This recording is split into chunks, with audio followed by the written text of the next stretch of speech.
I am a storyteller, I'm an actor, I'm a psychologist, and I am more of like the poet but motivational speaker.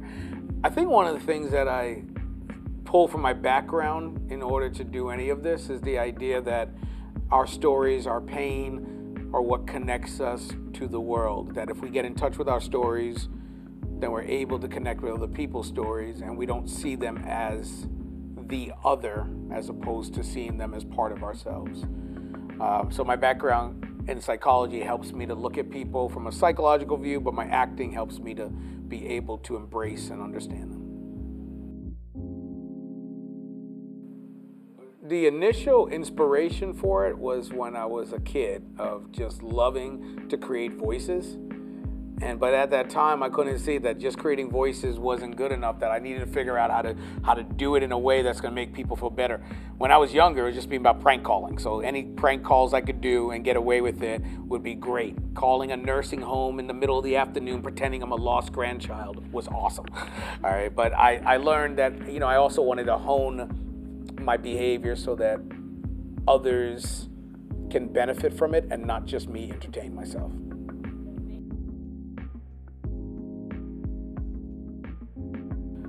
One of the biggest things that I found that has been effective for me is that I look at anything small or what seems to be trivial and try to put it in a bigger terms, or think about it a little bit differently. So as a quick example of that would be one day when I was playing this game called Mind Trap, and I saw that it had this question where this creature is able to become 1,000 times more valuable after it gets injured, and the answer was, what is an oyster?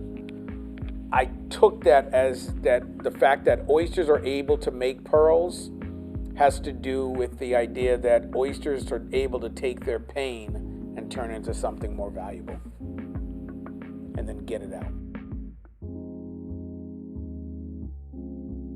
Yes, I do a one-person show where, like I said, I'm an actor, psychologist, and poet. But what I end up doing is having these 4 chairs out there.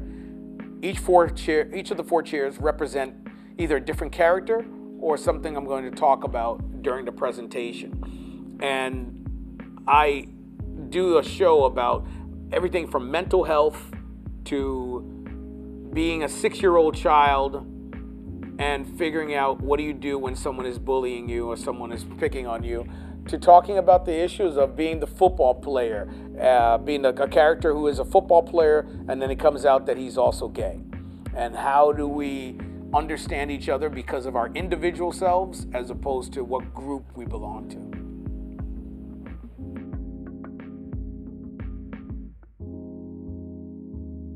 Humble about it, I would say that hopefully I can reach a few students that need to feel less alone.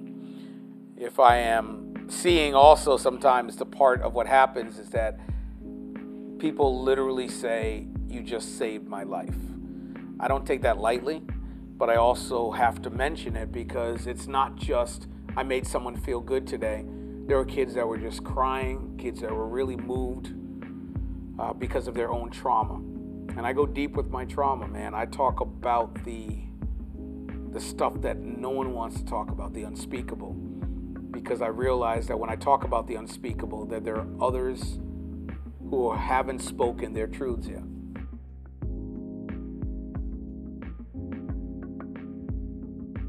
So if like someone in high school is like trying to consider something similar, where they're getting up on stage and they're not only entertaining people, but educating people or motivating people, start just jotting down little notes, like, where you have an idea and you just put it down just to have it there. Because I realize with myself, there are things that have happened during this time of doing shows that I don't remember if I don't write them down. Not because they were insignificant either.